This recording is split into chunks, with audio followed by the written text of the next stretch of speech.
She lied to get the job. Evelyn Mercer stood on Coulter Hayes's frozen porch with a baby on her hip and a carpet bag held together by prayer and fraying leather. And she knew the moment he opened that door, everything was over.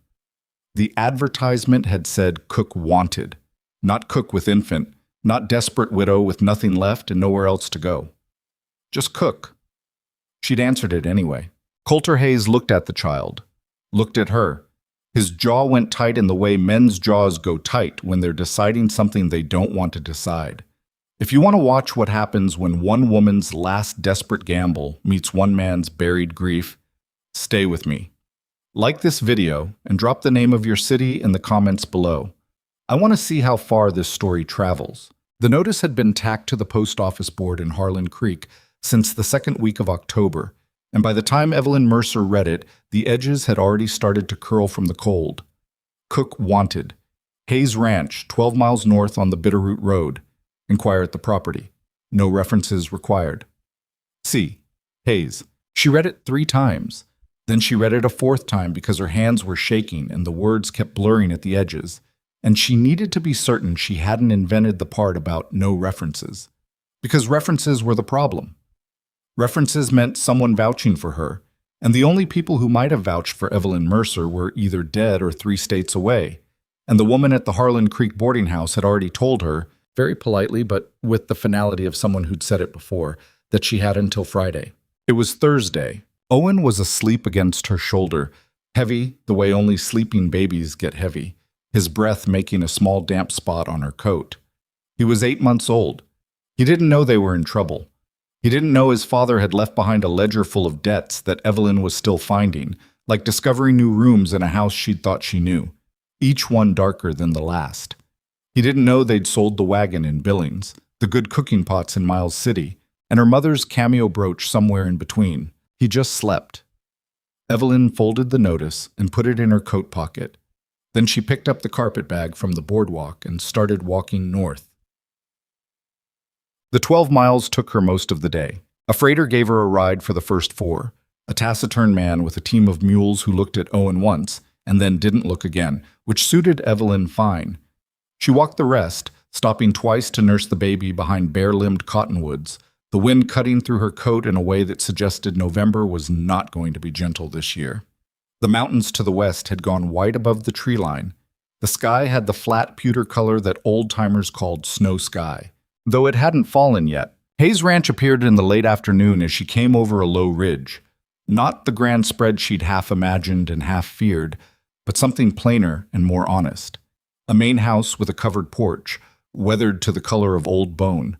A barn twice the size of the house, which told her what the owner valued. 3 outbuildings. A bunkhouse with smoke coming from its chimney. Fenced pasture where cattle stood in small groups, heads down, pulling at frost-dried grass. It looked like a place where a lot of work happened and not much else. She went to the front door because she was applying for a position, not begging for charity, and knocked. The man who answered was not what she'd expected, though she couldn't have said exactly what she'd expected. Coulter Hayes was somewhere in his late 30s, thick through the shoulders in the way of men who'd spent their lives doing physical work, with dark hair that needed cutting and eyes that were an unusual shade of gray-green, like river water in shadow. He was wearing a flannel shirt with the sleeves rolled to the elbows despite the cold, and there was grease on his forearms from something mechanical. He looked at her, then at Owen. The silence lasted long enough that Evelyn felt the cold seeping up through the soles of her boots. The advertisement said cook, he said finally. His voice was flat, not unkind exactly, but with no warmth in it either. The voice of a man who'd gotten careful about wasting warmth. Yes, Evelyn said. Didn't say anything about a child. No, she said. It didn't. He looked at Owen again. The baby had woken up during the knock and was now regarding Coulter Hayes with the solemn, unblinking attention that infants give to new faces, as though cataloging him for future reference. How old? Coulter said. 8 months. Father? Dead. 8 months ago. She kept her voice even. She'd learned to do that. He never met Owen. The timing was... It wasn't good timing. Coulter said nothing for a moment. He leaned against the door frame, not inviting her in, but not closing the door either. Behind him, she could see a hallway that was clean but spare, and a kitchen beyond with a cold stove and no smell of supper, and that told her something. "I didn't put it in the advertisement because I knew you wouldn't answer it," Evelyn said.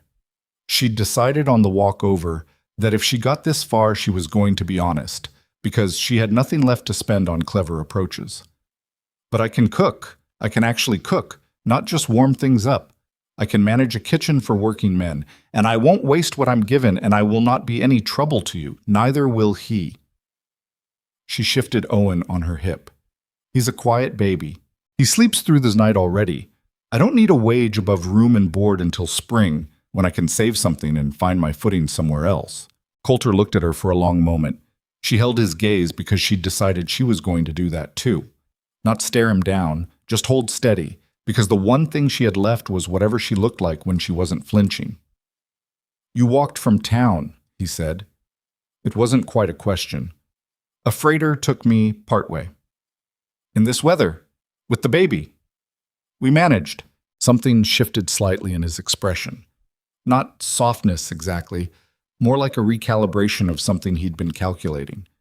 "There's a small room off the kitchen," he said. "Used to be a pantry. We cleared it out 2 years ago. I'll have one of the men put a stove in it tonight." He stepped back from the door. "Supper's late. The men eat at 6. Evelyn stepped inside before he could reconsider. His name was Coulter Hayes, and he had owned the ranch for 11 years, which meant he'd built most of it himself, which meant he was either stubborn or capable or both. And Evelyn suspected both. She learned this not from him. He didn't volunteer information about himself with any enthusiasm, but from the ranch hands, who turned out to be a reasonably readable group once they got over the surprise of finding a woman and a baby at the supper table. There were 4 of them full-time. Deke Farrow, who was in his 50s and had been with Hayes the longest, and had the quiet authority of a man whose opinion the boss actually listened to. 2 younger hands named Russ and Cody, who were brothers, and therefore incapable of being in the same room without arguing about something. And a lean, watchful man named Cal, who didn't talk much but ate 3 helpings of whatever was put in front of him. The first supper was beans from a pot someone had started that morning and abandoned. Evelyn hadn't had time to do anything more ambitious. With cornbread she'd pulled together in 40 minutes once she'd assessed the kitchen. The kitchen was the kind of situation that made her jaw ache. Not dirty exactly, but neglected in the specific way of spaces managed by people who think of food as fuel rather than anything worth taking care of. The cast iron hadn't been properly seasoned in months. The flour barrel had weevils she'd have to address tomorrow. Someone had been storing the salt and baking powder next to each other, and a previous cook, if there had been a previous cook and she was beginning to wonder, had clearly mixed them up at least once based on the cursed cake tin she found pushed to the back of a shelf. But the stove was good, a quality majestic range that someone had spent real money on and then apparently not known what to do with. Evelyn made her peace with it in the first 20 minutes. "Better than usual," Deke said at supper, with the tone of a man offering a significant concession. "The cornbread is," Russ agreed. Then he looked like he hadn't meant to say it. Coulter said nothing. He ate efficiently, the way men eat when they've been working since before dawn and haven't stopped, and left the table when he was done with a brief nod in Evelyn's direction that might have been acknowledgement or might have been dismissal. She chose to take it as acknowledgement. Owen sat propped against a rolled blanket on the bench beside her and observed the ranch hands with enormous interest. Cody, who turned out to be younger than he looked, and was clearly unaccustomed to being in proximity to infants, kept cutting his eyes toward the baby with the expression of someone watching an unpredictable animal. "You gonna cry?" Cody asked. "Not if nobody startles him," Evelyn said. Cody nodded and visibly resolved not to startle anyone. The pantry room was exactly that, a pantry that had been cleared out. There was a narrow cot that Deke brought in from somewhere, a small table that Russ contributed with the embarrassed generosity of someone who wasn't sure if they were being helpful or presumptuous, and the stove that Cal installed with minimal words and a great deal of competent efficiency. It was roughly the size of a large closet. It was the warmest space Evelyn had occupied in 2 months. She lay Owen down on the cot and sat on the edge and looked at the stove glowing and thought about her husband, Daniel, which she tried not to do too often because it still went somewhere she couldn't afford to go.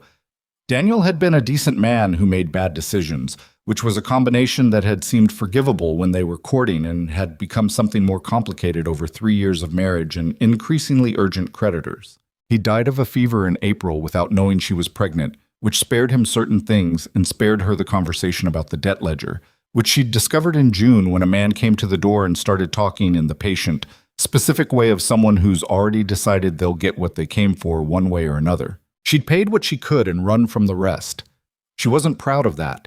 But Owen had come into the world in August in a room above a laundry and Billings, and pride was a thing you could afford when you had options.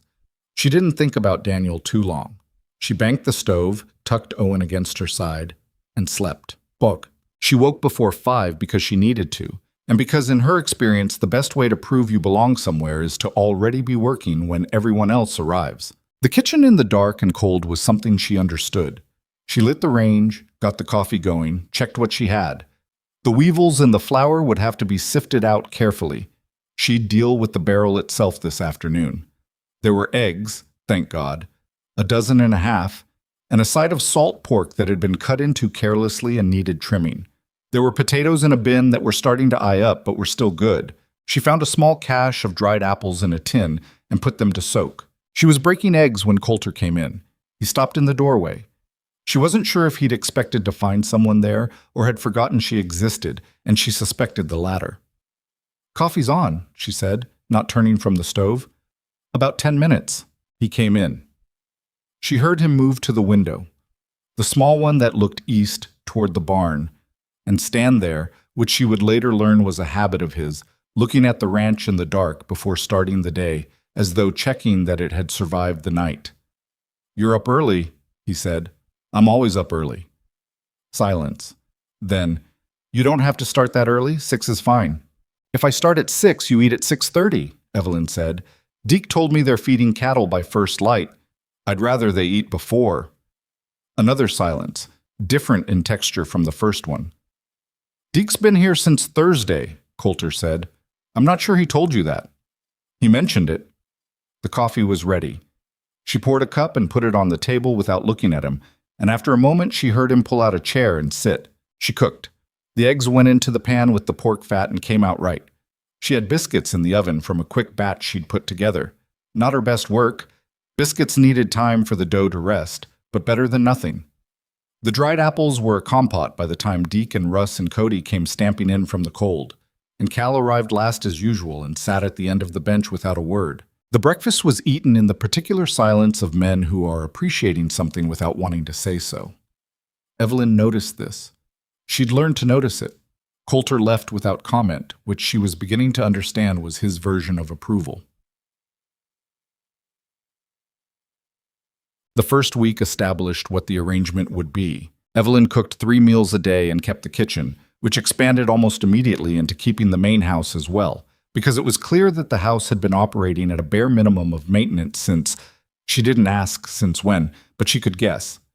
She cleaned the front room one afternoon while Owen napped and found under a chair a woman's thimble, small and silver, with a pattern of leaves around the rim. She put it on the mantelpiece where it could be seen and didn't mention it. Coulter noticed. She saw him see it when he came in that evening. He didn't say anything. He stood there a second longer than usual and then went to wash up for supper. The cooking settled into something she was proud of, quietly. Good food from modest materials was a problem she knew how to solve. She rendered the pork fat properly and used it correctly. She learned what the men liked. Deke wanted his coffee strong enough to stand a spoon in. Russ and Cody were easy. They'd eat anything with enthusiasm. Cal had a specific appreciation for anything sweet, which she filed away. Coulter ate whatever was put in front of him and ate it all, which was its own information. Owen became, unexpectedly, the social center of the bunkhouse. This was not something Evelyn had anticipated. The ranch hand's relationship with the baby began as wary coexistence and progressed, within about 4 days, to something closer to collective guardianship. Cody, who had been most nervous, was also the first to hold Owen. An event that happened because Owen grabbed Cody's finger across the table one morning with the determined grip of someone staking a claim, and Cody's expression moved through surprise and alarm and landed somewhere that looked like wonder. "He's stronger than he looks," Cody told Russ that evening, with the tone of a man reporting a significant discovery. Deke was the one who built the small box cradle. He showed up one afternoon with it under his arm, plain wood but smooth-sanded and solid, and set it near the kitchen stove where Evelyn could keep an eye on it while she worked. "Made one for my granddaughter," he said, and didn't say more. Evelyn thanked him and didn't make more of it than he wanted her to, which she could see was what he needed. Cal, unexpectedly, was the one who sang.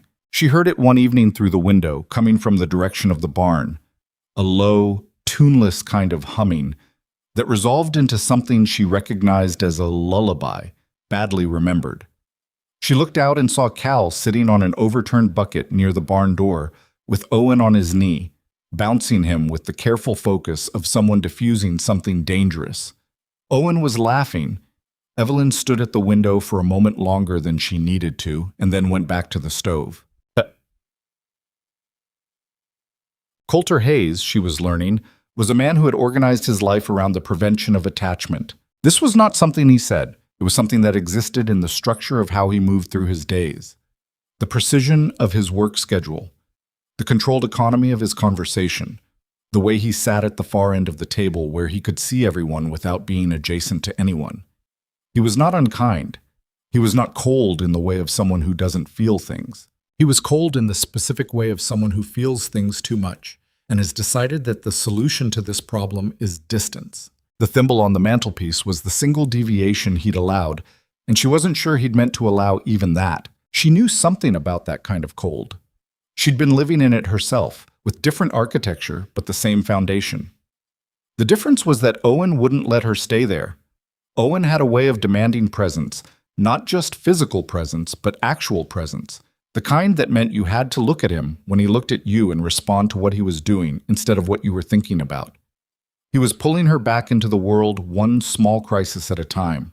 A fever at 3 weeks, a tooth starting at 7 months, the ongoing project of teaching him that the dog's ear was not food. There was no dog in the ranch. Owen's explorations were theoretical for the moment. She watched Coulter with Owen the way she watched everything at the ranch, carefully and without letting him know she was watching. He didn't avoid the baby. He also didn't seek him out. When Owen was in the kitchen and Coulter came in for coffee, Coulter looked at the baby the way you look at something you've decided you're not going to get involved with. Owen, for his part, found Coulter fascinating in the specific way he found anyone who didn't pay immediate attention to him fascinating. The staring contest was quiet and ongoing.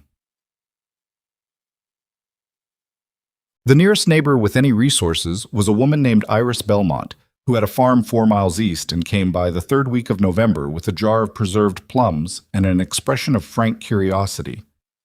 "Heard Hayes had hired a cook," Iris said, standing at the kitchen door, looking past Evelyn at the kitchen itself. "Heard she had a baby."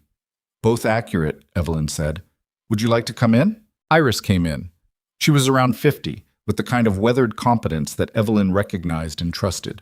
The look of a woman who'd built something and kept it built.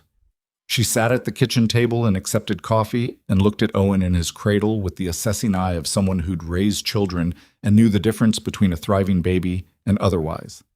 "He's a healthy size," Iris said. "He eats well. So does the crew from what Deke tells me." Iris wrapped her hands around the coffee cup. "Deke's my cousin's husband. He told me Hayes is eating regular meals for the first time in about 2 years. Evelyn said nothing, which was the safest response. "The last cook left in August," Iris said. "Before that, there was a woman who stayed 4 months. Before that, Coulter did the cooking himself, which," she paused, "accounts for a lot." "The stove's a good one," Evelyn said. "Once you know its moods." Iris smiled. It was a straight smile, no performance in it. "You seem steady," she said. "That's what this place needs. It's been a while since it had steady." Evelyn understood that steady was doing a lot of work in that sentence. She understood she was being told something about the history of the house, and about the thimble on the mantelpiece, and about why the ranch operated the way it did. Efficiently, isolated, running at the exact minimum of human warmth necessary to function. She didn't ask, but she held on to it. The near accident happened on a Thursday, the kind of gray, brittle Thursday that felt like winter had stopped pretending to be fall. They were unloading a supply wagon that Russ and Cody had brought in from Harlan Creek. Flour, coffee, kerosene, a replacement part for something in the barn. The wagon was heavy, the team was cold and restless, and Evelyn had brought Owen outside because the kitchen was stuffy, and she'd thought the cold air would be fine for 10 minutes. She hadn't thought through the wagon. It happened the way things happen. Not slowly, with warning, but in the instant gap between 1 second and the next.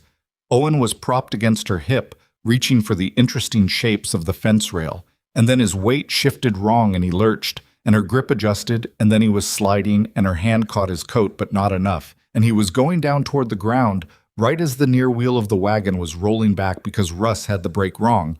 Coulter came from somewhere to her left.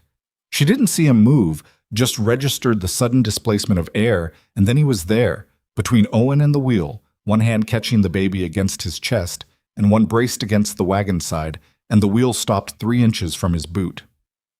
The whole thing took less than 2 seconds. Russ had gotten the brake right by then, pale-faced and stammering something that was either an apology or a prayer, and Cody was somewhere behind saying Lord Almighty under his breath.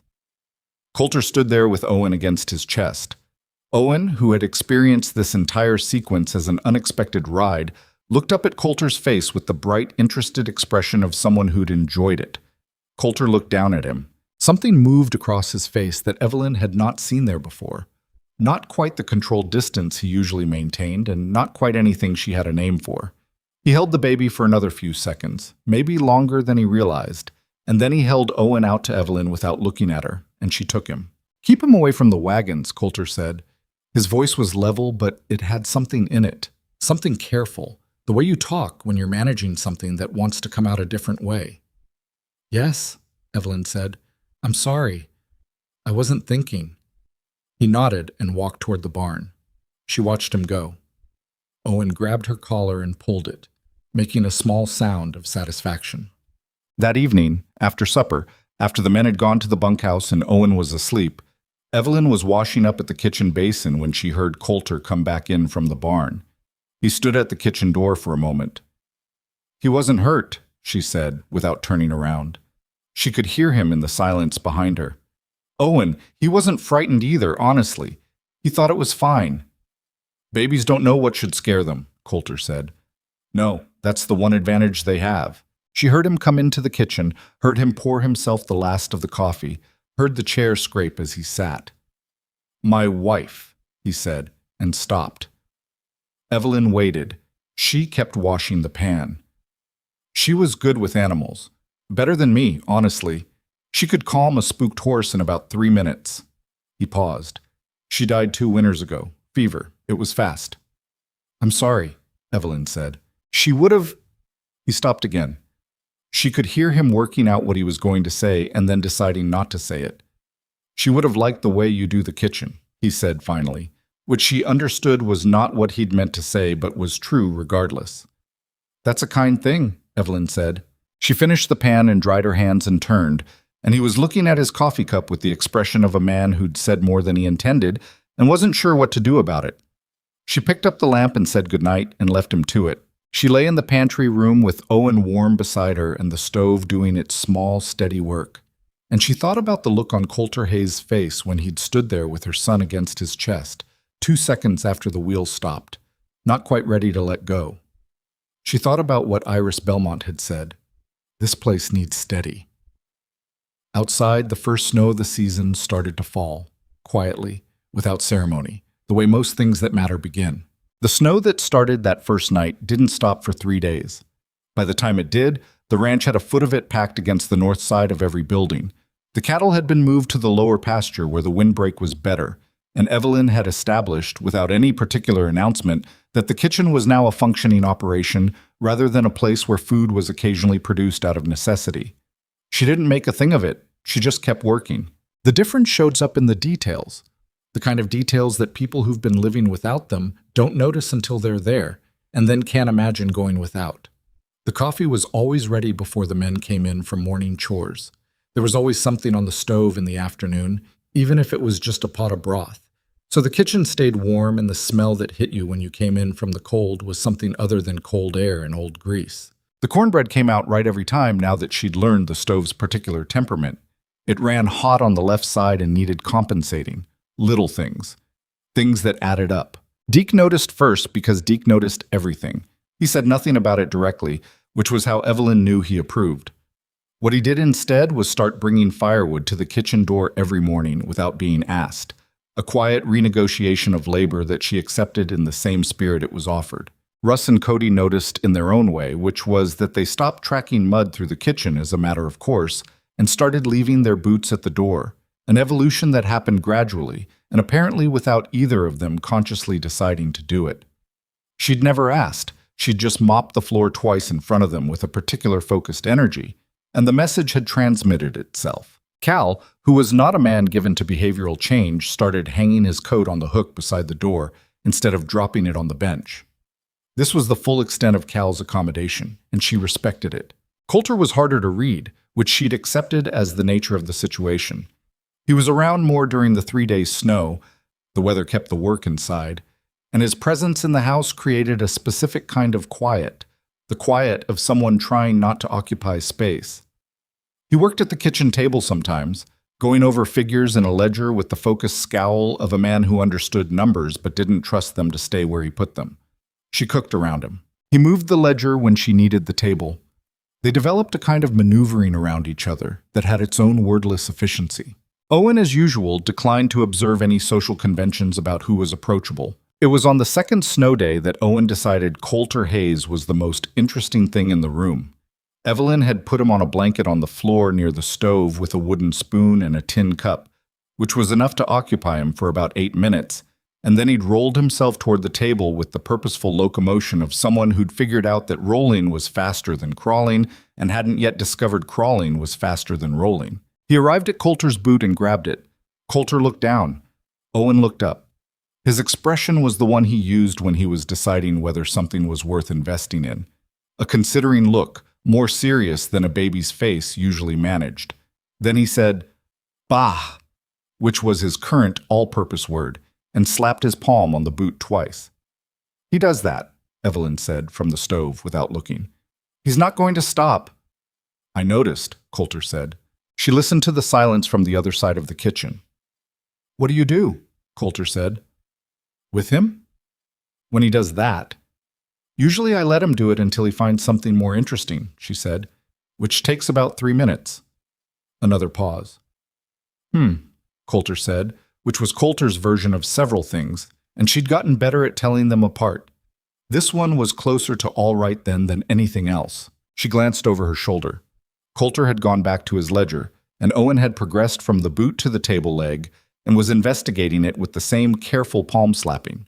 Coulter was writing something and not looking at the baby and not moving his leg either, which Evelyn understood was a form of permission. She turned back to the stove and didn't make anything of it.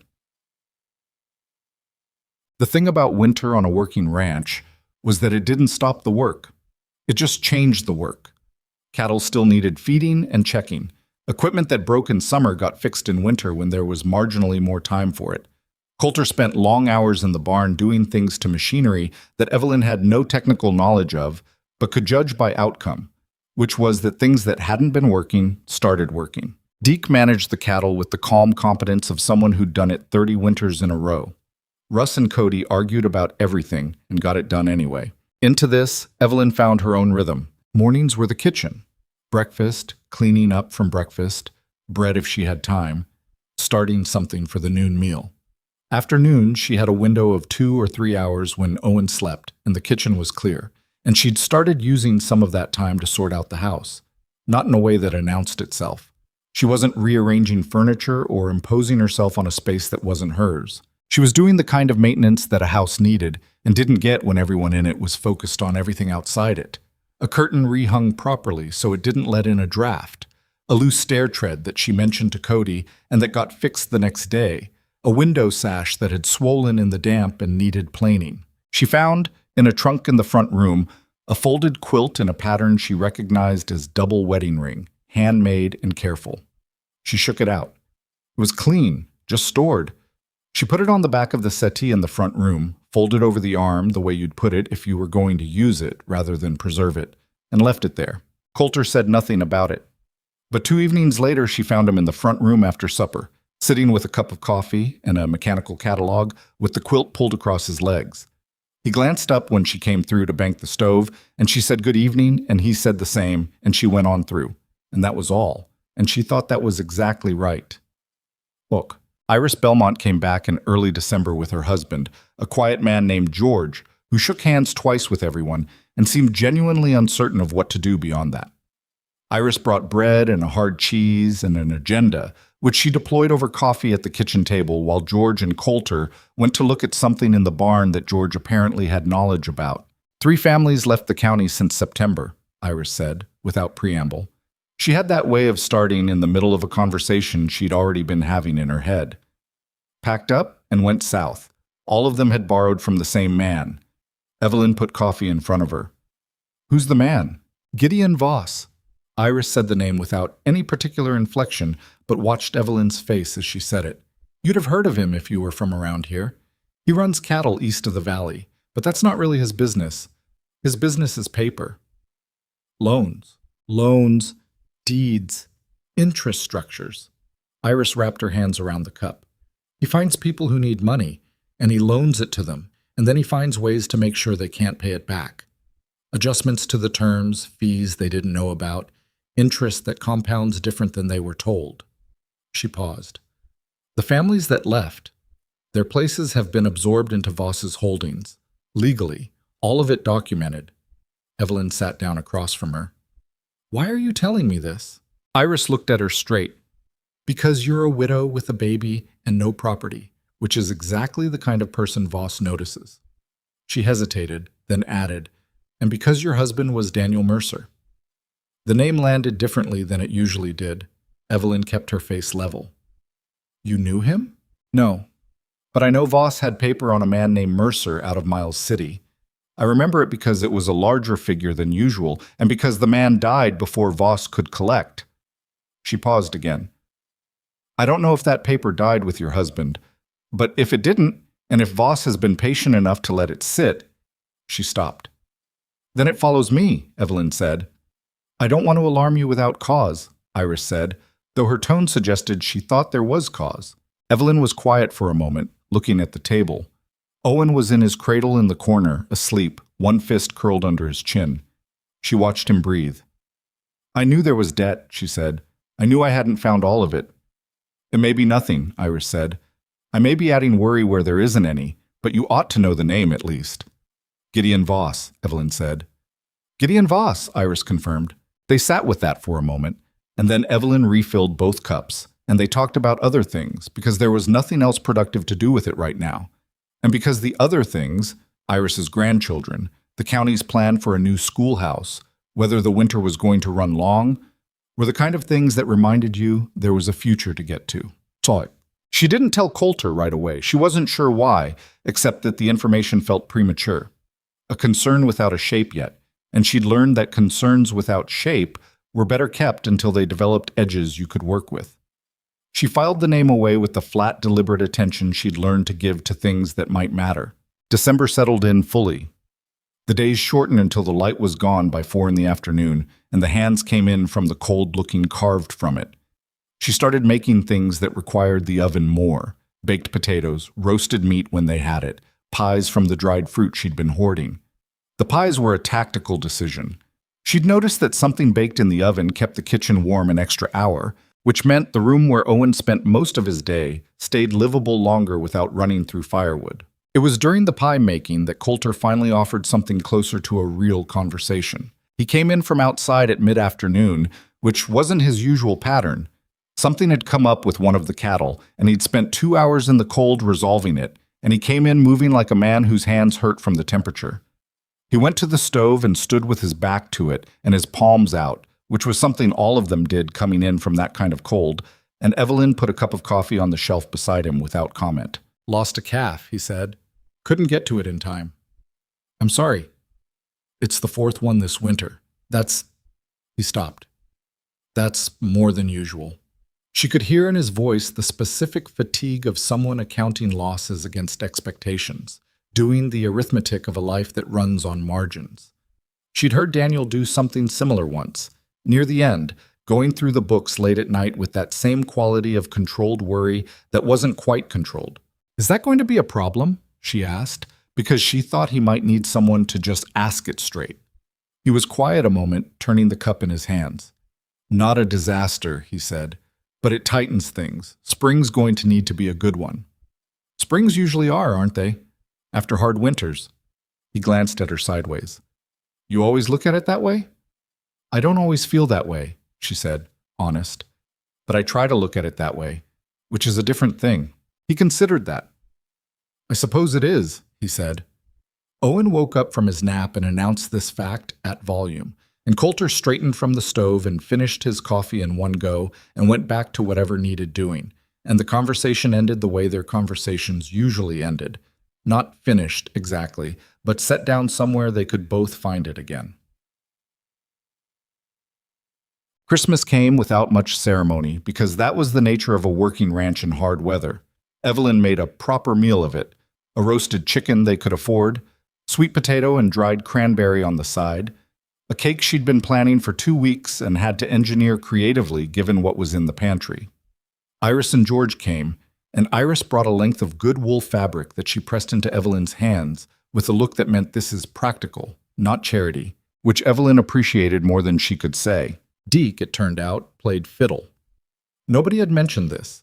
He produced the instrument from the bunkhouse after dinner with the self-conscious air of someone who isn't sure they're reading the room right, and Evelyn told him to please play something, and he did, and for about an hour the front room of Hayes Ranch had more warmth in it than the stove alone could account for. Cody danced badly and enthusiastically. Russ pretended he wasn't tapping his foot. Cal sat in the corner and ate 3 pieces of cake and looked in his inscrutable way like a man who was content. Coulter stood near the doorway with his coffee. She caught him watching Owen, who had been passed around until he wound up on George Belmont's knee and was watching Deke's fiddle bow with the rapt attention of someone encountering a new phenomenon. Owen's face in that moment was pure, uncomplicated delight, open in the way only babies are open, no armor in it anywhere. She looked at Coulter, looking at Owen, and saw something in his face that she recognized, because she'd felt it herself when she'd watched Daniel the last time he was happy, before everything got hard. That specific tenderness that you're afraid to name because naming it makes it something that can be lost. She looked away before he caught her watching. But January was brutal in the specific way of Montana Januaries that have decided to make a point. Temperatures dropped to places where the thermometer outside the barn became useless as an indicator of anything other than it is very bad outside. The cattle work became the only work, a matter of survival math. Keep the animals alive long enough to reach spring. Try not to lose any more. Coulter and Deke were up before 4 some mornings. She had coffee ready. It was during January that Owen started pulling himself to standing. He'd been working up to it for a while, getting his legs under him, testing weight. The first time he managed it, grabbed the edge of his cradle and hauled himself upright, and then stood there with the expression of someone who'd arrived somewhere unexpected. Evelyn was at the stove and turned around to check on him and found him standing, wobbling, looking at her with an expression that was equal parts triumph and alarm. "Oh," she said. Owen held on with both hands and crowed. She called Cody, who happened to be in the kitchen for something, and Cody came around the corner and went, "Oh, heck," in a way that managed to convey genuine wonder, and then went and got Russ, and Russ came in and confirmed that yes, he was standing, and went to get Deke. Deke came in and looked for a long moment and then nodded like something had been decided.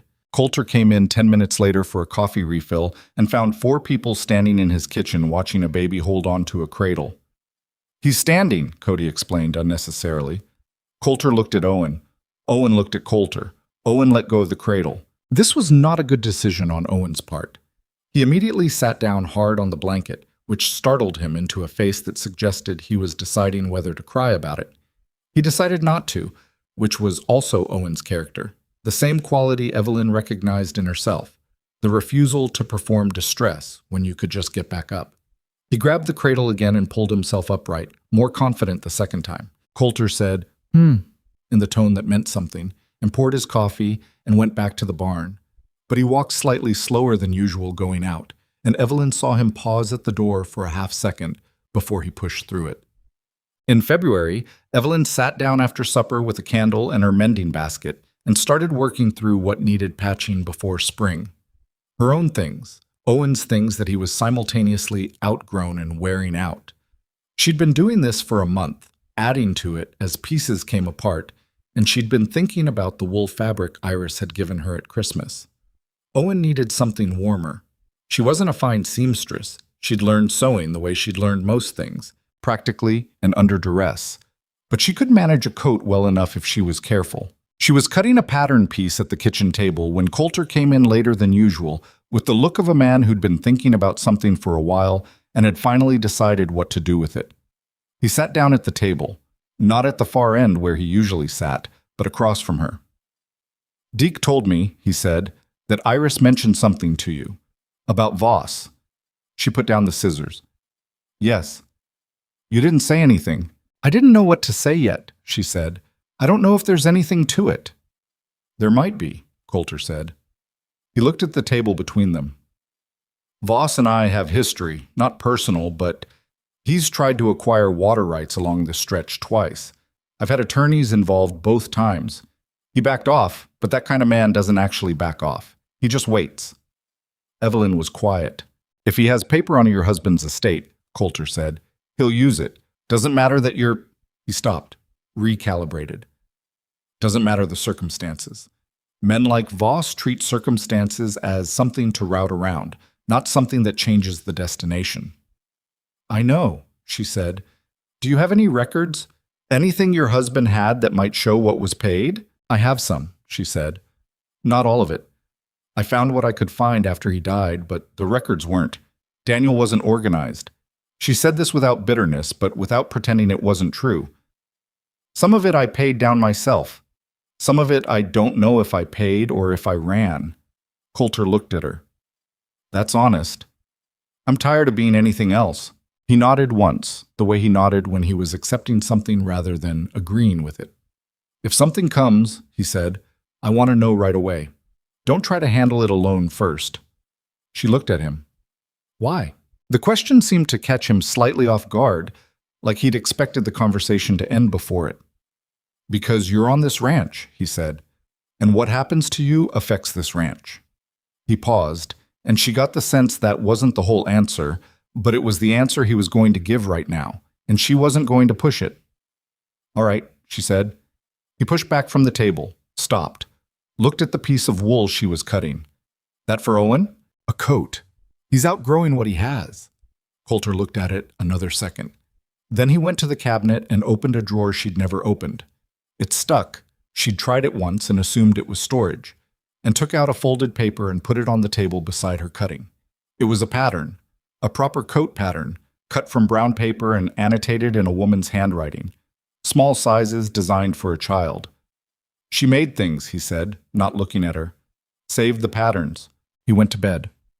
Evelyn sat with the brown paper pattern and the candlelight for a while, looking at the handwriting, before she picked it up carefully and started comparing it to her own marks. Outside, the wind off the mountains ran low and mean along the ground, the particular sound of a Montana February that isn't finished yet, that has more to say and intends to say it. Inside, the stove held its warmth, and Owen slept in the pantry room, and the kitchen had the specific quality of a place that has begun to matter to the people who use it.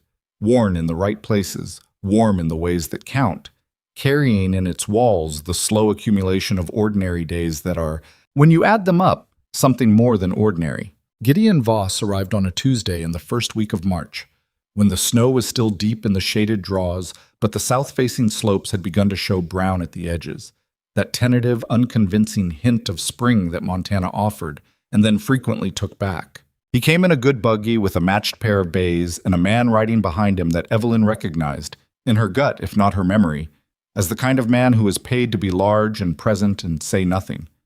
She was hanging wash on the line, a thing that felt optimistic given the temperature, but the bedding needed it.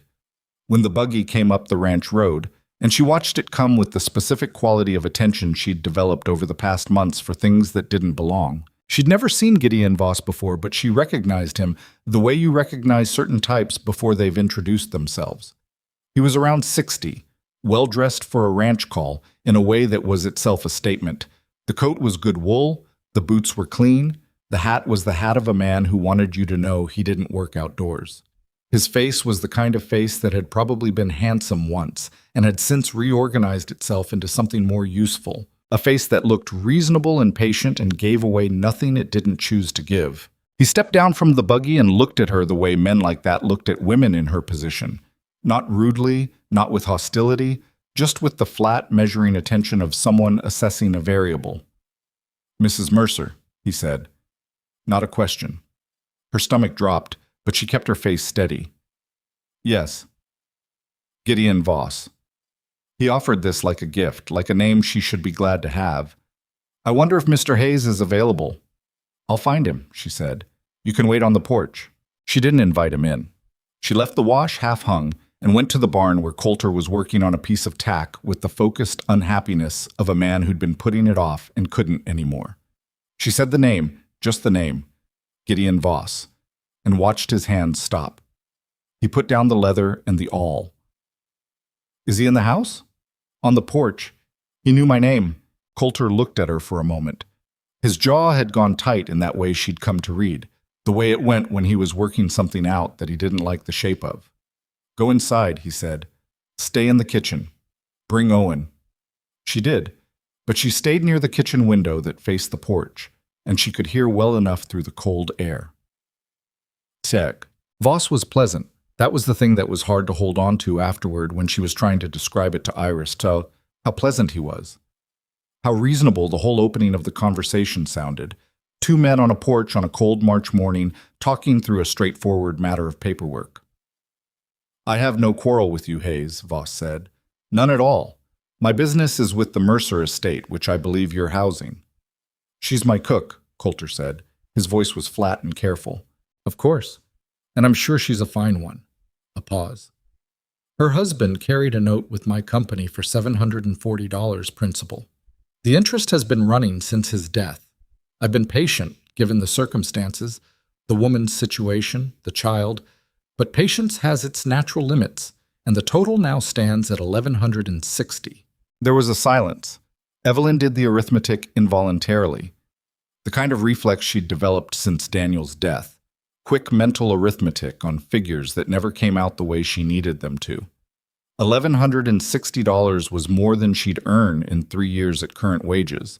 It was, in practical terms, impossible. "You'll want to speak with her directly," Coulter said. "I'd prefer to resolve it at this level first," Voss said pleasantly.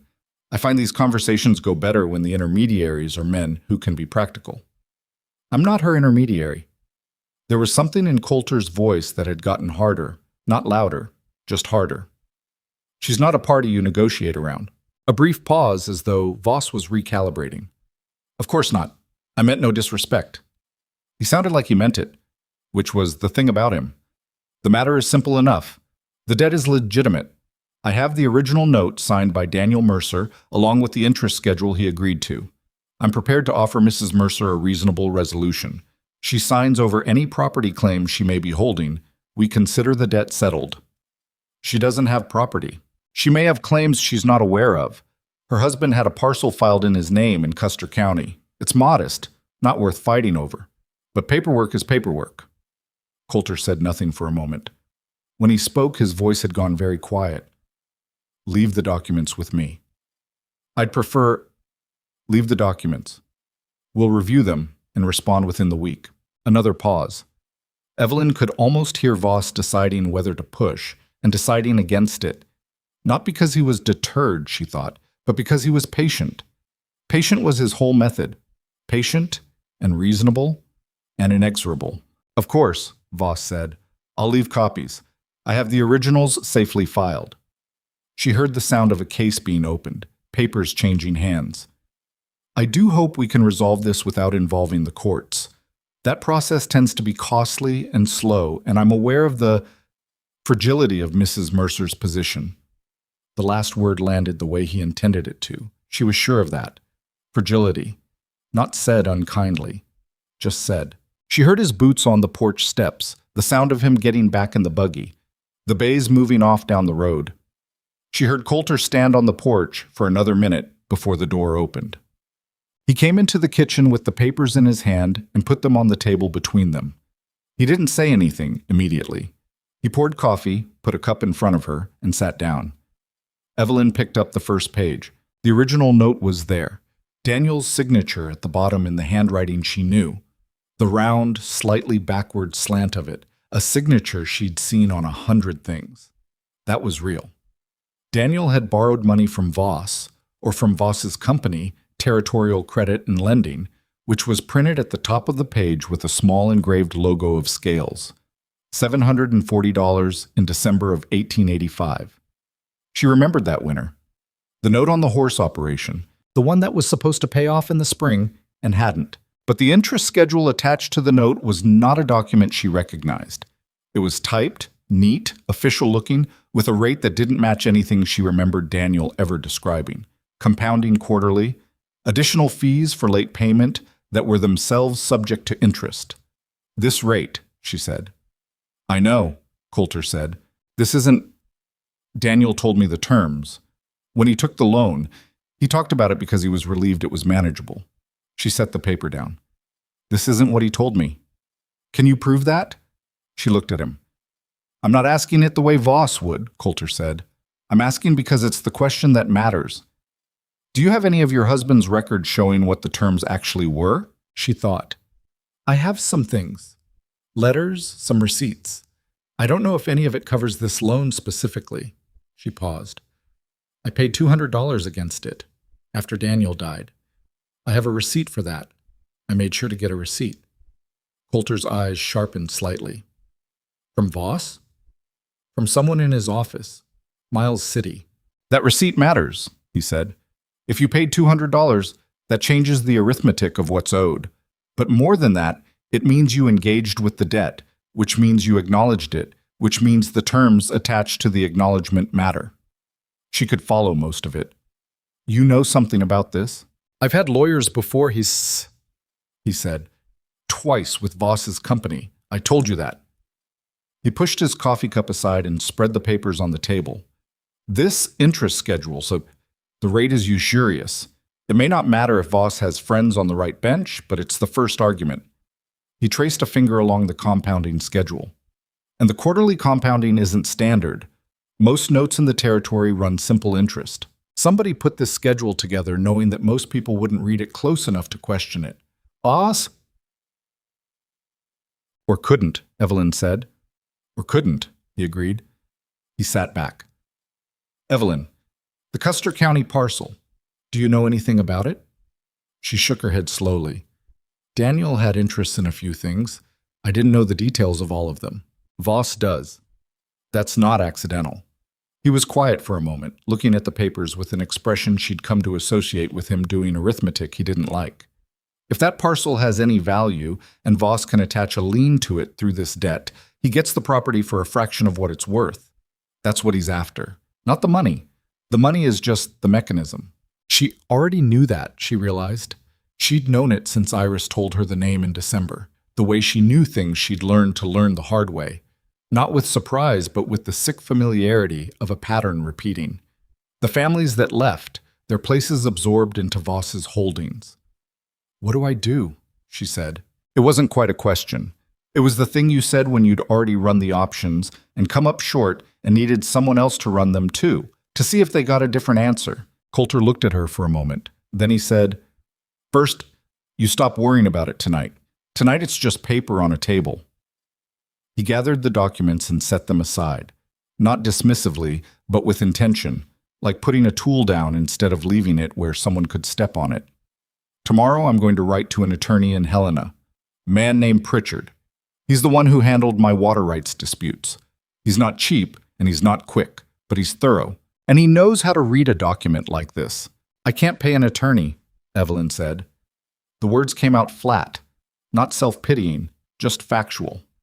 I know that, Coulter said, in a tone that meant he'd already accounted for it and it wasn't the obstacle she thought it was. She looked at him. Coulter, don't argue with me about it tonight, he said.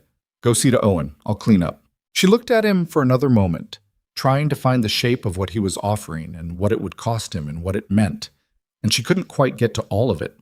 So she said, all right, and picked Owen up from the cradle where he'd been gnawing on a leather cord with great concentration, and took him to the pantry room and sat on the edge of the cot in the dark for a while. The community's position on the matter became clear within a week in the gradual, indirect way that communities communicated these things. Harlan Creek was a small town, and the valley was a small valley, and Gideon Voss had been a presence in both for 15 years. He wasn't liked exactly. Evelyn gathered from Iris, from Deke, from the conversations she caught the edges of at the general store when she went in with Russ for supplies, but he was an established fact. He paid his bills, he employed people, he had a banker's relationship with the county seat that was its own form of influence. When she mentioned the situation to the woman at the dry goods counter, not in detail, just enough for context, the woman's face had gone careful in that specific way of people who have opinions they've decided not to have. Voss is particular about his contracts, the woman said, which Evelyn recognized as a coded way of saying, don't fight him, it won't work. The minister's wife, who Evelyn had met at a community supper in December, made a point of stopping her outside the post office. I heard about your trouble, she said, with genuine sympathy and a hand briefly on Evelyn's arm. It's a hard thing, but Voss's paper tends to hold up in court. She paused. Some things, you pay what you can and try to move on. The implication being, your best option is surrender. Even Deke, who was careful with his words, said one evening over coffee that Voss had resources, and Voss had patience, and that sometimes winning wasn't the only definition of surviving. He said it kindly. He said it the way someone says a hard, true thing. But Evelyn heard what was underneath it. The accumulated experience of a man who'd watched the valley for 30 years and knew how these things usually ended. She thanked him and didn't say what she thought. What she thought was that she'd already surrendered once, in Miles City, when she'd paid what she could and run from the rest. She'd been honest with Coulter about that, and she hadn't been proud of it then, and she wasn't now. But what she'd learned from it was that surrender didn't end the problem. It just bought you time until the problem found you again, which Voss's arrival on the porch had proved with depressing precision. Coulter sent the letter to Pritchard and Helena. He didn't make a production of it. He wrote it at the kitchen table one evening after supper, sealed it, gave it to Russ to take to town the next morning. He didn't tell her what was in it in detail, except to say that he'd outlined the situation and asked Pritchard to assess whether the interest schedule was challengeable and whether the Custer County parcel was something Voss could legitimately attach. He'll want to see the documents, Coulter said. I'm going to send copies. Do you have that receipt from Miles City? She'd found it in the envelope she kept at the bottom of the carpet bag. The envelope that held the things she'd been carrying since she left Daniel's last address, the things she couldn't afford to lose. The receipt was there, a little soft from being folded and unfolded, but legible. Received from Evelyn Mercer, $200, applied against note held in the name of D. Mercer. March 14th, 1887, signed by a clerk whose name she couldn't quite read. Coulter held it up to the lamp and read it twice. This is better than I thought, he said. Why? The date. March 1887 is 14 months after the note was written. If you made a payment and they accepted it, it restarts certain legal clocks. Voss's interest schedule would need to account for that payment specifically. He set the receipt down. Either they did account for it and the math still doesn't work, or they didn't account for it and the document they're presenting is incomplete. Either way, it's a question Pritchard can push on. She looked at the receipt. This small, soft piece of paper that she'd carried in an envelope at the bottom of a carpet bag across 3 states. She hadn't kept it because she thought it would matter legally. She'd kept it the way you kept things that proved you'd tried. How much is the attorney going to cost? She asked. Coulter was quiet for a second. I'll handle Pritchard's fee. If we win, there may be a way to recover it as part of the judgment. If we don't win, he stopped. If we don't win, you've spent money you didn't need to spend on someone else's problem, she said. Not accusatory, just the thing that needed to be said. That's one way to put it, he said. What's your way? He looked at her. She watched him decide how honest to be, the same calculation she'd watched him do before. The small internal negotiation between what he felt and what he was willing to say out loud. My way is that Voss has been circling this valley for 15 years, and everything he's taken because the people he took it from were alone, he said. You're not alone. That changes the arithmetic. The words sat there between them, plain and without decoration, and she felt them in the specific place where she'd been carrying the weight of the past year, the weight of alone. All right, she said, which was inadequate, but it was what she had. Voss came back 3 weeks later. This time he brought the man from the buggy inside, which was a statement, and he brought a second document that he laid on the table with the practiced calm of someone who had done this before and knew how it ended. An attachment notice, he said, for the Custer County parcel. I filed it with the county court. This is your copy. He looked at Evelyn with something that was almost, but not quite, regret. I had hoped to resolve this informally, Mrs. Mercer. The court process is, we've retained an attorney, Coulter said. Voss paused. I see. Pritchard, out of Helena. He's reviewed the documents. Something shifted in Voss's expression. Not much, barely enough to read, but Evelyn was watching closely enough to catch it. A slight recalibration, the way a card player's face moves when the hand hasn't gone the direction they expected. Pritchard is a competent man, Voss said, returning to pleasantness. I have no doubt he'll give you solid counsel. The law, however, tends to follow the paper, and my paper is in order. We'll see, Coulter said. Voss looked at him for a moment, then at Evelyn. Mrs. Mercer, I want you to understand that I bear no personal hostility in this matter. Business is business. Your husband made an agreement, and the agreement has obligations. I'd encourage you to think carefully about the cost, in time, in money, in uncertainty, of contesting something that the courts are likely to uphold. He paused. A woman in your position, with a young child, has a great deal more to lose from a prolonged legal process than from a clean resolution now. The room was very quiet. Evelyn looked at Voss. She thought about Miles City, about the man who'd come to the door and talked to her in that same patient, reasonable tone while her husband was 4 months in the ground and Owen was 2 months from being born. She thought about Iris's face in December and the dry goods woman's careful expression and Deke's kindness that was also, underneath, a gentle suggestion toward surrender. Thank you for coming, she said. Her voice came out steadier than she felt. We'll be in touch through our attorney. Voss held her gaze for a moment, and she held his, and whatever he was looking for, he didn't find it, and he picked up his case and left. The large man from the buggy went with him. The door closed. Russ, who had apparently been in the front room the whole time without anyone acknowledging his presence, said quietly from the doorway, Didn't like the look of that fella. No, Coulter said. The big one or Voss? Either. Cody appeared behind Russ, which meant he'd been there too, and gave Evelyn a look that was trying to be reassuring and mostly arrived as worried. She found, unexpectedly, that it helped. 3 days later, Coulter sold 2 horses. She didn't know about it until Deke told her, in the careful way Deke relayed information he thought she needed and thought Coulter hadn't gotten around to sharing. 2 of the 4 horses Coulter kept for working the upper pasture, the ones Russ said were worth $120 together, and that Coulter had been planning to keep through the summer for the cattle work. He went to Harlan Creek yesterday afternoon, Deke said. Came back with cash. He was looking at his coffee cup. Didn't say what for, but Russ saw him put an envelope in with the papers he keeps in the study. Evelyn said nothing for a moment. Owen was on her hip, pulling at her hair with the focused determination he applied to everything. She shifted him. He shouldn't have done that, she said. No, Deke said. He looked up. He also wasn't going to not do it, so. She understood the logic.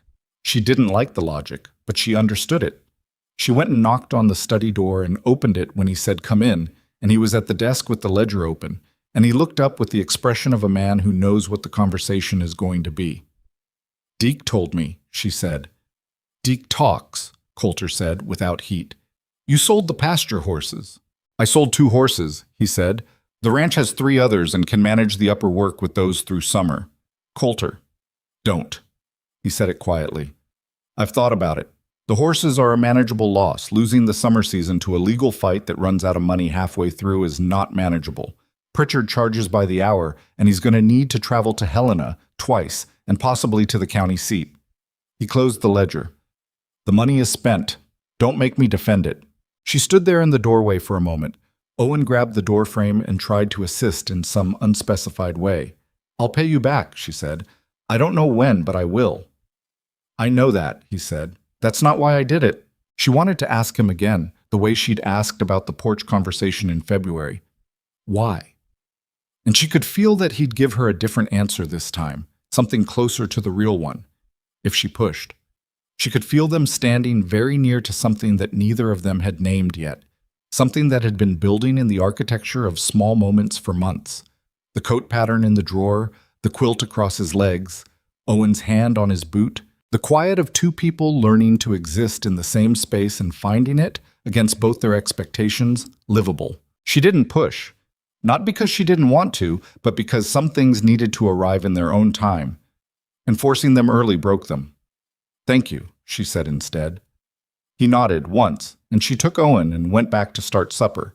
And the ranch held around them, the particular hold of a place that has become, in ways no one decided and no one could easily undo, a home. Pritchard's first letter arrived in the third week of March, when the snow was finally making a genuine retreat and the mud season had begun in earnest.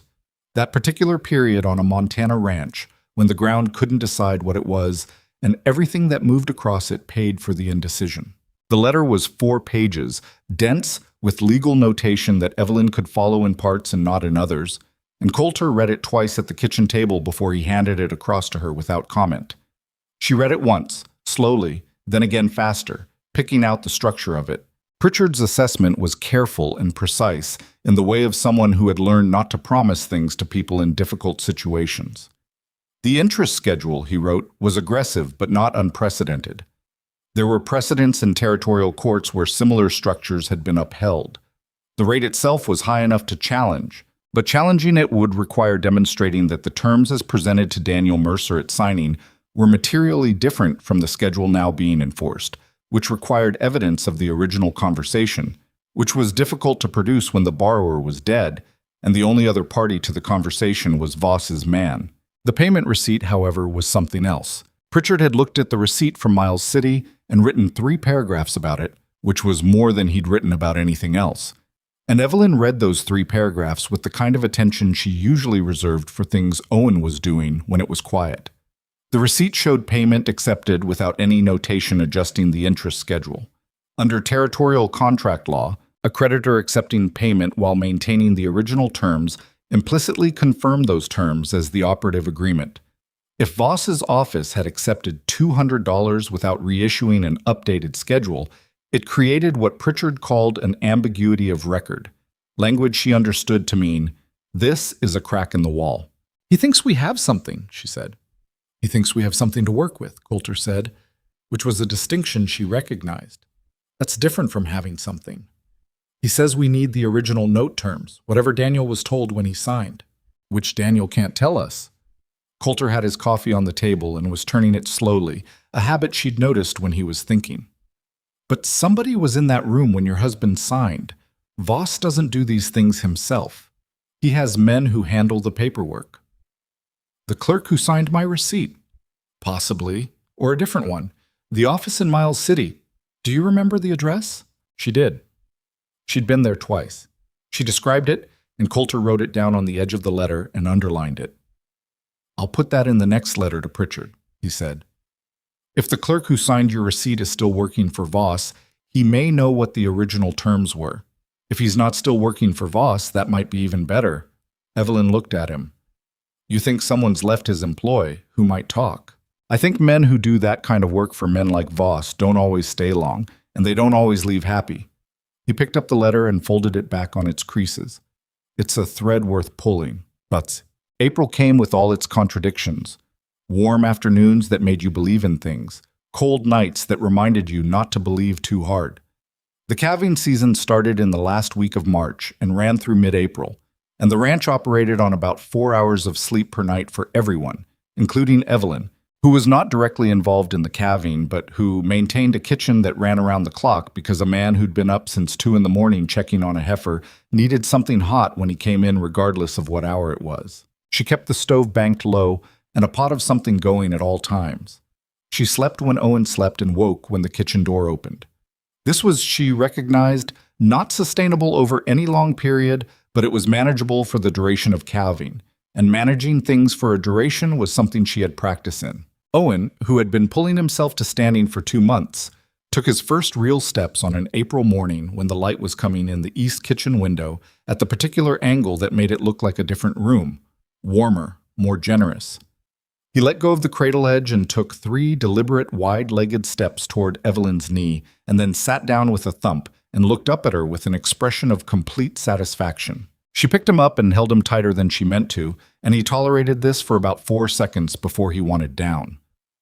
Coulter came in 20 minutes later from the barn, and she told him, and she watched his face do the thing it had been doing more frequently since January. The opening she couldn't quite name, the expression that appeared when Owen was involved, and that he hadn't yet learned to control entirely. 3 steps, she said. He said, and poured his coffee, and she could see him trying to manage a smile and not quite succeeding. The second letter from Pritchard arrived in the second week of April, and this one was shorter and different in tone, less careful, less hedged. Coulter read it at the table and didn't hand it across. He read it twice and then set it down and looked at it for a moment. Pritchard found someone, he said. Evelyn sat down. A man named Aldous Webb. He worked as a clerk for Voss's lending office in Miles City from 1884 to 1887. He left, or was let go, Pritchard's not certain which, and he's now working as a bookkeeper for a lumber operation in Butte. Coulter turned the letter so she could see it. He remembers the Mercer account specifically. Pritchard says he remembers it because it was larger than most of the accounts he handled, and because the terms were modified after signing. Evelyn felt the blood move in her chest differently. Modified. The original note carried a simple interest rate of 8% per annum, standard for the period, standard for Voss's stated business practices. Webb says the compounding schedule was added to the file later. He doesn't know when exactly, but he remembers because he was asked to recopy a page of the loan file, and the new page had numbers that didn't match the copy he'd made when the note was originally filed. She read the paragraph herself, following his finger. The words were Pritchard's, careful, conditional, lawyerly, but the fact underneath them was plain. The interest schedule Voss had presented wasn't the original. Somebody had altered the file. He'll testify to this, she said. He's agreed to provide a statement, Coulter said. Whether he'll testify in person, Pritchard's still working on that.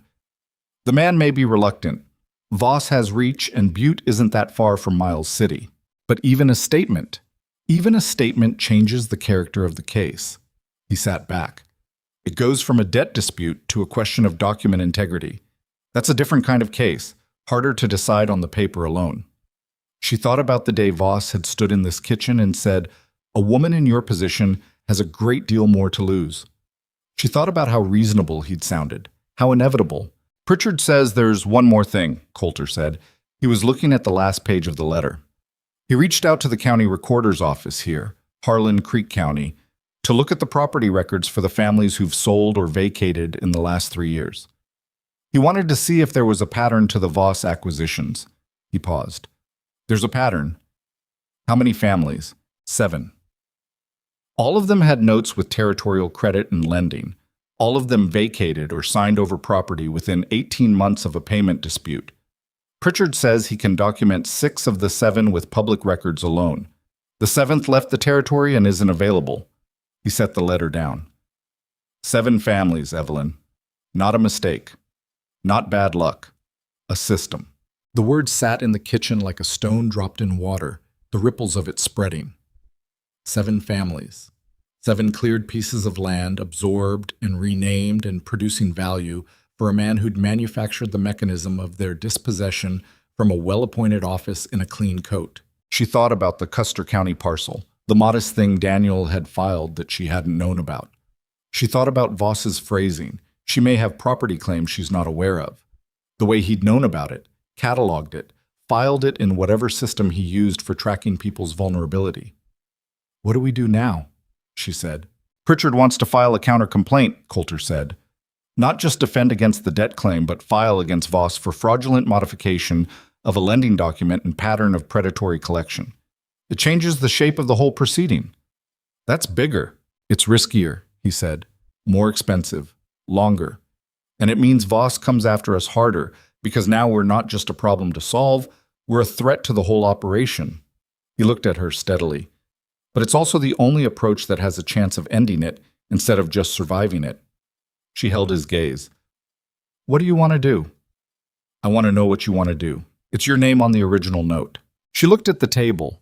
Owen was in the corner stacking 2 wooden blocks with the focused ambition of someone building something real, and she watched him for a moment, the particular industriousness of a 1-year-old, and she thought about the 7 families, the ones who'd gone, the ones who'd tried to move on, which was another way of saying the ones who'd had nowhere left to fight from. "File it," she said. Coulter nodded once and picked up the letter. The courthouse at this county seat was a 2-story sandstone building that had been finished 3 years ago and still smelled of new wood in the interior, which felt wrong in a place designed to hold old grievances. The hearing was set for the 12th of May, which gave Pritchard 6 weeks to prepare his filings and gave Evelyn 6 weeks to do what she'd been doing since November. Keep the ranch running and try not to think too far ahead. She sewed quilts at night. This was not something she'd planned. It started when she found, in the same trunk that had held the double wedding ring quilt, a bag of fabric scraps that had clearly been saved for a purpose, sorted by color, folded small, the careful hoarding of someone who didn't waste anything. She took the bag to the pantry room one evening and sat with the candle and looked through it, and the pieces told her something about the woman who'd sorted them. She'd had an eye for color, had chosen things that worked together, had kept pieces of good wool alongside printed cotton without worrying about what went with what, trusting her own judgment. She made a log cabin pattern first because it was the one she knew best, the one her mother had taught her. Then a flying geese because she needed something more complex to occupy her hands while she thought about other things. The thinking she needed to do was not the kind that helped when you sat still with it directly. It went in circles that way, the same calculations running without resolution. But if her hands were doing something, the thinking ran underneath more productively. Iris came one Thursday and found her at the kitchen table with the quilt top spread out, pinning pieces before basting, and sat down across from her and picked up the corner to look at the work. "Your stitches are too close together," Iris said. "I know. It's a habit. It makes the whole thing stiffer than it needs to be." "I know that too." Evelyn looked up. "I can't help it." Iris set the corner down and looked at her. "How are you sleeping?" "Fine." "You don't look fine."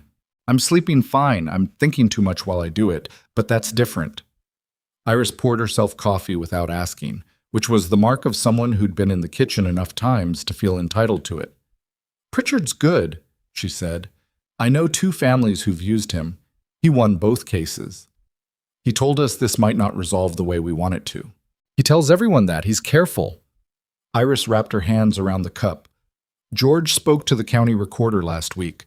Apparently the recorder has been keeping his own notes on the Voss transactions for 2 years. He couldn't do anything with them alone, but if there's a formal proceeding—" Evelyn looked up. "He'd provide records," Iris said. "Officially, through the court. He wanted Coulter to know." "Why didn't he say something himself?" "He's the county recorder," Iris said. "He doesn't go picking fights with men like Voss without a proceeding to stand inside of. But if there's a proceeding, he has an obligation to provide complete records, and complete records, apparently, are illuminating." She said the last word with a precision that conveyed a great deal. Evelyn sat with that for a moment. "You've been working on this," she said. "George has been working on it," Iris said. "I've been supporting his work enthusiastically." She picked up her cup.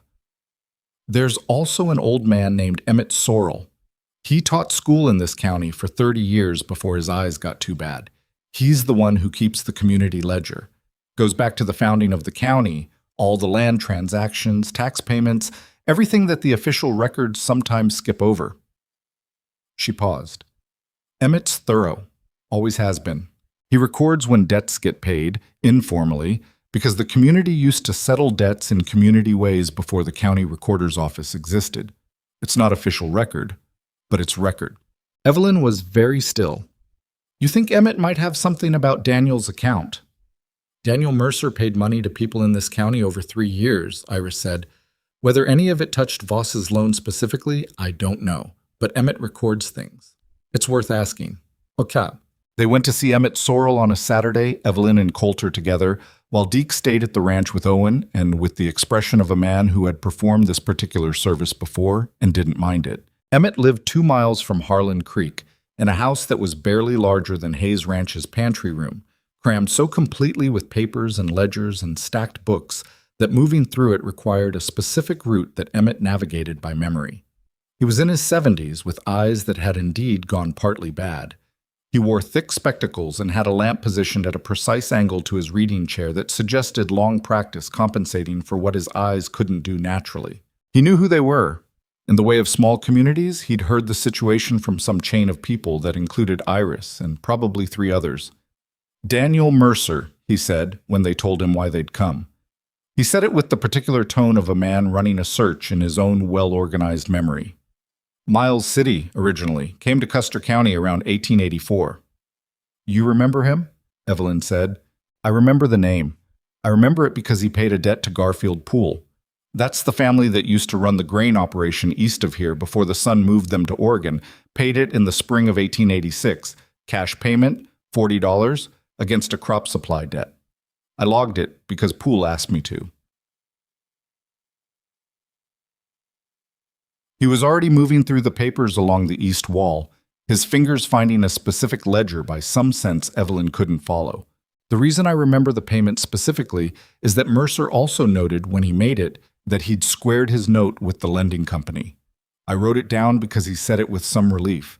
People don't usually editorialize when they settle accounts. Coulter was very still beside her. He said he'd squared his note, said he was clear with territorial credit. Those were his words, as near as I can recall. Emmett had the ledger open now, running his finger down a column of entries. Here, April 18th, 1886. D. Mercer, $40, crop supply note, settled in full. Notes also balanced clear with TCL. That's my shorthand for territorial credit and lending. He looked up. I log what people tell me. I don't verify it. But I also don't have any reason to think Daniel Mercer was lying to me. He seemed relieved, not boastful.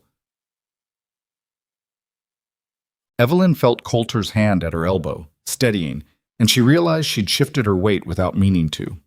April 1886, she said. That's more than a year before Daniel died. By about 14 months, Emmett said. She thought about the receipt she'd carried in the envelope at the bottom of the carpet bag.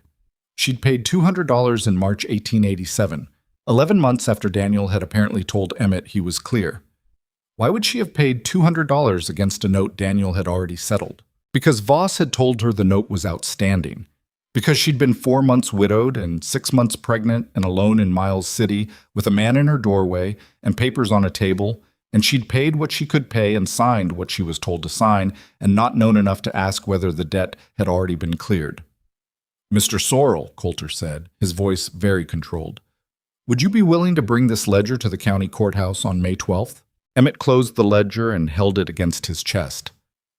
I've been keeping community records for 30 years, he said. I've never been asked to bring them anywhere official before. He paused.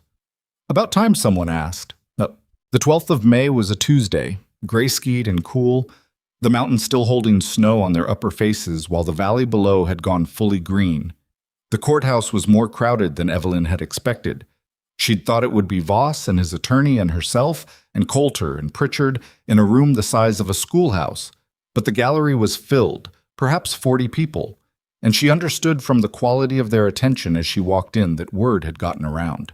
Iris and George were there. The county recorder, a serious man named Hobart, sat in the gallery with a box of documents. Emmett Sorrell was in the front row with his ledger on his knee and his thick spectacles and the look of a man who had prepared. Voss was there with his attorney, a smooth man from the county seat named Carlisle, and 2 other men she didn't recognize who had the look of business associates. Voss's face when she came in was exactly as it always was, pleasant, patient, giving nothing away. She sat beside Pritchard at the plaintiff's table and looked at the front of the room and thought about Daniel, the round backward slant of his signature on the original note, the relief in his voice apparently when he'd squared his accounts. She thought about what it meant that a dead man's creditor had kept collecting after the debt was settled, had taken her $200 as though it was owed, had produced a modified interest schedule as though it was original. She thought about the 7 families. The judge was a man named Alderman, 50-ish, with the look of someone who'd seen enough legal proceedings to be bored by theater and interested only in specifics.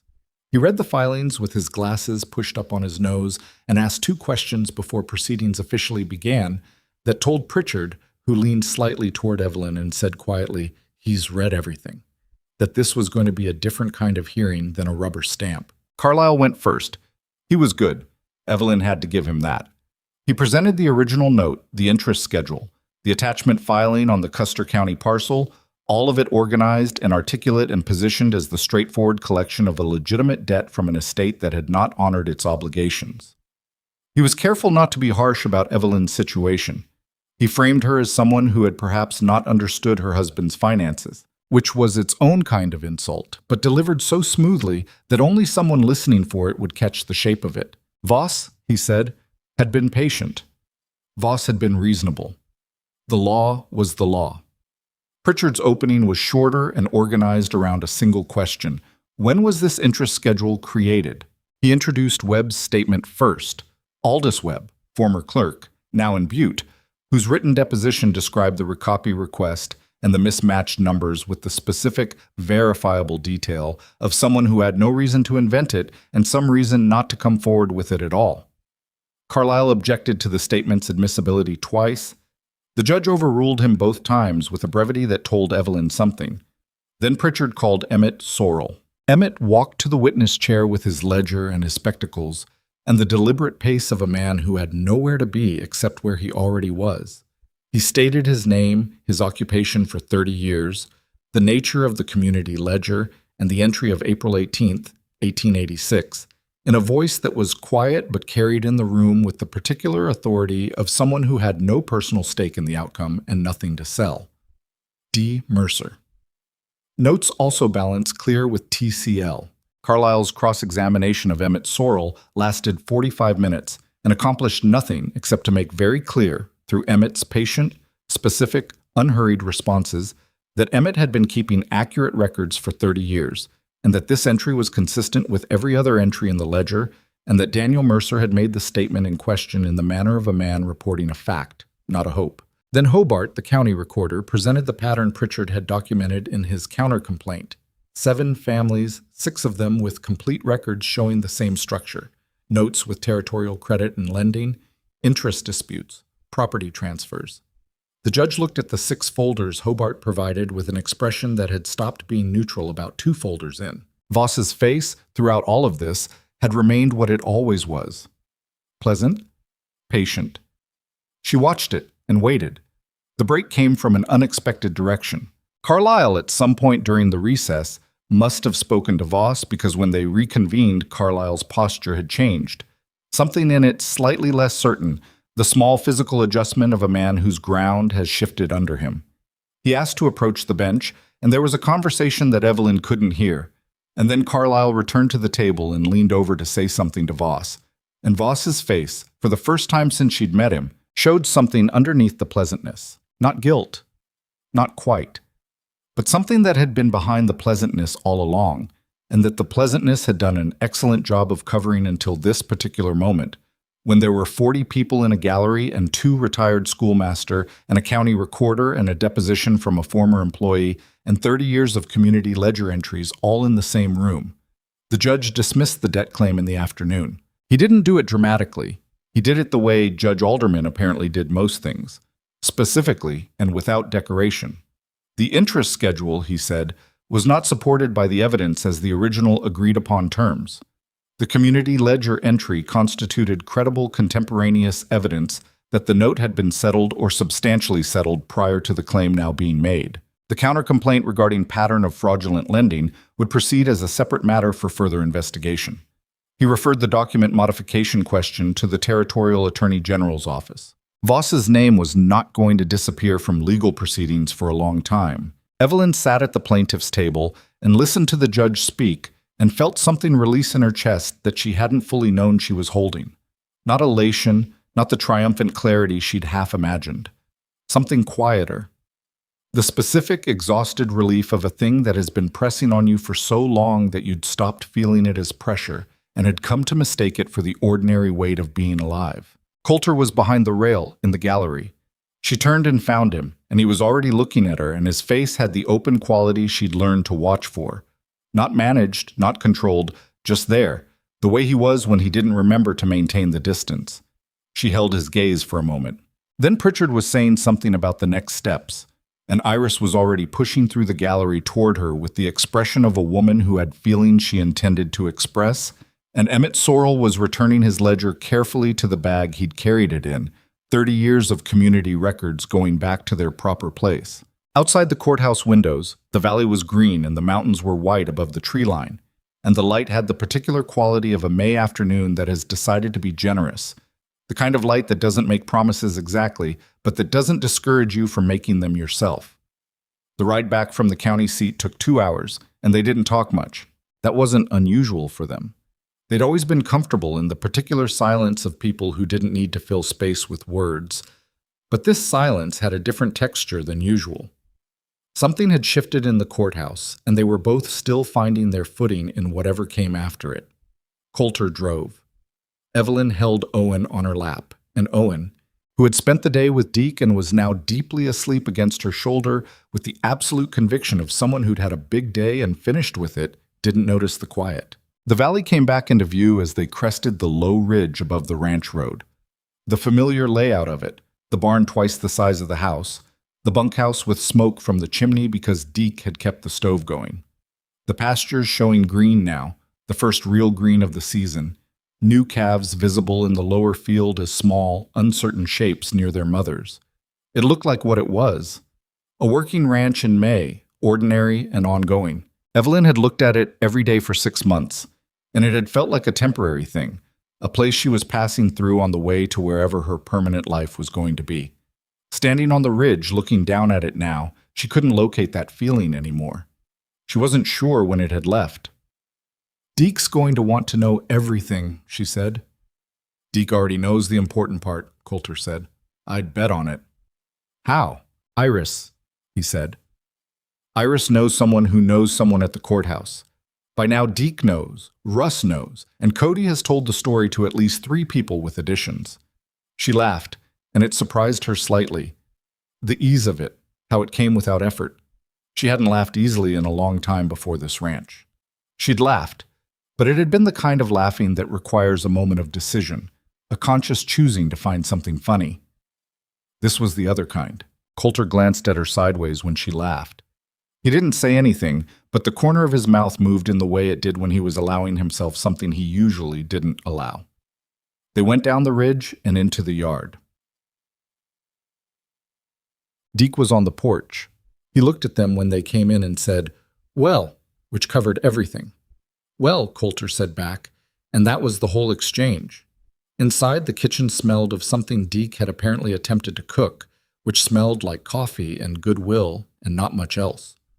Evelyn put Owen in his cradle and looked at the stove with the professional assessment of someone who could read what had happened there and decided not to say anything about it. Russ and Cody appeared from the bunkhouse within 10 minutes, which confirmed Coulter's theory about information traveling. Russ shook Coulter's hand and then apparently wasn't sure that was the right response, and shook Evelyn's hand too, which made Cody laugh. Cal came in last, sat down at his usual place, and looked at Evelyn with the direct gaze he used when he had something to say. "Good," Cal said. "Thank you, Cal." "Voss?" he said, and paused. "He'd been doing this a while." "He has." "Good that it's stopping," Cal said. And that was Cal's full contribution to the conversation, which was nonetheless more words than he typically used in an evening. They ate supper together. Evelyn cooked properly, relieved to have something practical to do. And the meal had a quality that was hard to name but easy to feel. The quality of a table where people are glad to be sitting at the same table, which is not the same as a table where people are merely accustomed to it. Deke told a story about Owen that afternoon that involved Owen discovering the dog belonging to the Halstead family down the road, who had apparently come by while Deke was watching him, and Owen's response to the dog, which had been immediate and comprehensive adoration that the dog had reciprocated with patience, that suggested the dog had been around children before. "He said da," Deke said, meaning Owen had said it to the dog. "He says it to everything he likes," Evelyn said. "Still," Deke said. He glanced across the table briefly in Coulter's direction in a way that was so quick she almost missed it, and then looked back at his plate. The Territorial Attorney General's investigation into Gideon Voss moved slowly, because that was the nature of investigations conducted by offices with limited staff and many competing obligations. but it moved. Pritchard wrote in June to say that 2 additional former employees of Territorial Credit and Lending had come forward following the May hearing. Apparently Webb's deposition, once it became part of the court record, had loosened something. Both provided accounts consistent with Webb's. Original loan terms modified in files after signing, records recopied, the systematic nature of it clear enough once someone looked. Voss's lending operation in Miles City closed quietly in July.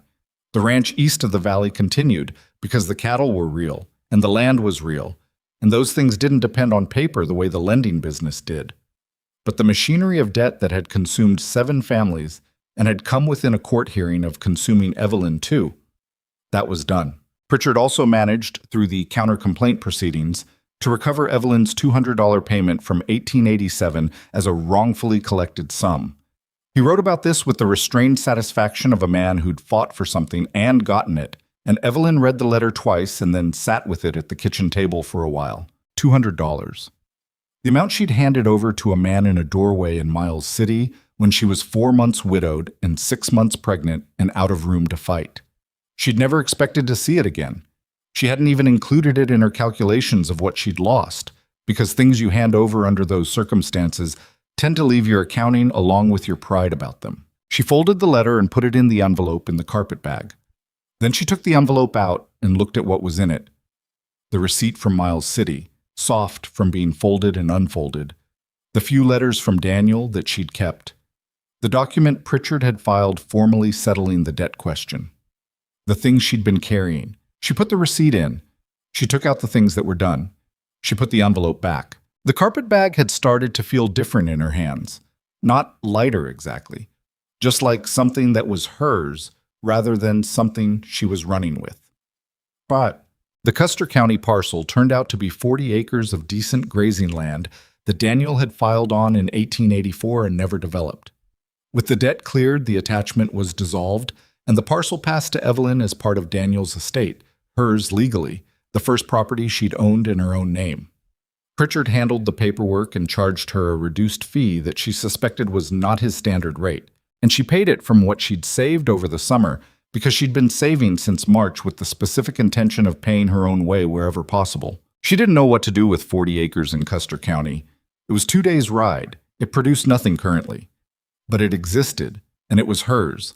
And in the accounting of a woman who'd spent a year with nothing to her name but a carpet bag and a baby, it mattered in ways that went beyond the practical.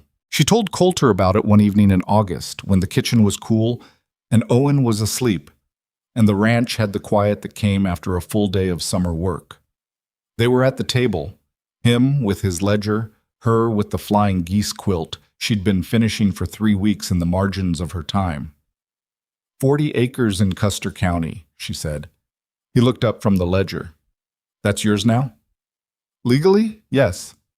She pulled a thread through. I don't know what to do with it. He looked at her. You could sell it. I know. Or let it. Some families out there would pay for grazing rights. I know that too. She put the quilt down. I was thinking I'd leave it for Owen, when he's old enough to understand what having land means. She paused. His father filed on it. It's something from his father he can actually hold on to. Coulter was quiet for a moment. That's a good reason to keep it, he said. She picked the quilt back up. The flying geese pattern moved in a direction when you looked at it. The triangles all pointed the same way, the impression of motion in a static thing going somewhere. Coulter, she said without looking up. I've been thinking about what happens in November. The 1st of November was the implied end of her arrangement at the ranch. She'd said when she arrived that she'd stay through spring and find her footing. Spring had come and gone. Summer was nearly gone. November had been sitting on the calendar since May like a question neither of them had addressed directly. He set the ledger down. She kept her eyes on the quilt. I know, he said. I don't want to have the conversation where we don't say what we're actually saying, she said. I've had too many of those in my life. I'd rather say the thing. A pause. All right. I don't have somewhere to go in November. That's the practical truth. I have 40 acres in Custer County and $200 and a 14-month-old, and I could manage something. I've managed from worse. She looked up. But that's not actually what I'm trying to say. He was looking at her with the expression she'd first seen when he'd stood on the porch with Owen against his chest, 2 seconds after the wagon wheel stopped, open in a way he hadn't learned to close yet, or had decided not to. "What are you trying to say?" he said, which was his version of an invitation. "That this is a home," she said, "not the building." She stopped, looked for the word. "The arrangement of it, the people in it. Owen knows Deke's voice before he knows I'm coming. He said da to Cal yesterday." She paused. "I'm not saying that to manipulate you. I'm saying it because it's true and because I think you should know that it happened, and that it happened because you let it happen, and I don't think you let it happen by accident." The kitchen was very quiet. Outside, something moved in the barn. One of the horses shifting, the familiar small sounds of the place at night. "No," Coulter said, "not by accident." She looked at him. "I want you to stay," he said, "not as a cook." He stopped, looked at the table, then back at her. "I'm not good at saying things this way. I've been better at not saying things for the past 2 years than I was before that. And I was never particularly good at it before that either." "You're doing fine," she said. "You and Owen." He said it as a unit, not the woman and the obligation, just the unit. "I want you to stay. He stopped again.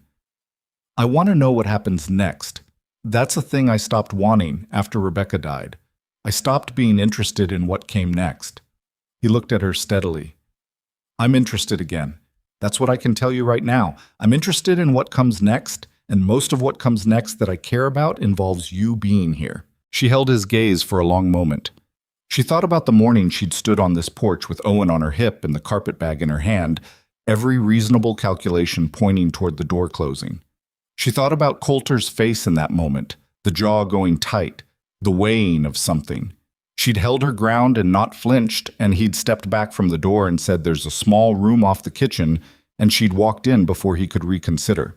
That was the moment, she realized. Not the courthouse in May. Not any of the dramatic things in between. That was when it started.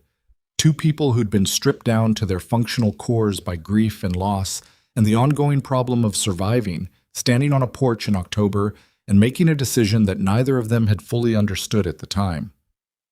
"I'm staying," she said. He nodded. Not casual, deliberate, the way he did things he meant. "I'll want to renegotiate the wage eventually," she said. The corner of his mouth moved. "I figured. And Owen's going to need more space when he starts walking properly. He's going to destroy things. I should tell you that now." "The bunkhouse has survived Russ and Cody for 4 years," he said. "I think we can manage one child." She looked at him for a moment longer, and he looked back. And there was something between them that wasn't quite the thing it was going to become, but was clearly on its way there, and neither of them reached for it prematurely. It would arrive when it arrived. That was enough. She picked up the quilt and kept sewing. The harvest celebration in the valley happened the first Saturday of October at the Belmont farm, because Iris had been hosting it for 12 years and showed no signs of stopping. It was the kind of gathering that accumulated. People brought food, brought instruments, brought children who ran themselves into exhaustion by mid-afternoon and then lay wherever there was space. Iris coordinated it with the organizational thoroughness she applied to everything, and the result was managed chaos that felt like it had no management in it at all. Evelyn brought 2 pies and the flying geese quilt, which she gave to Iris because Iris had given her the wool fabric in December, and because the quilt had been made partly as a way of processing everything that had happened since, and giving it to someone felt right. Iris held it up and looked at the pattern and said, "Your stitches are still too close together." "I know," Evelyn said.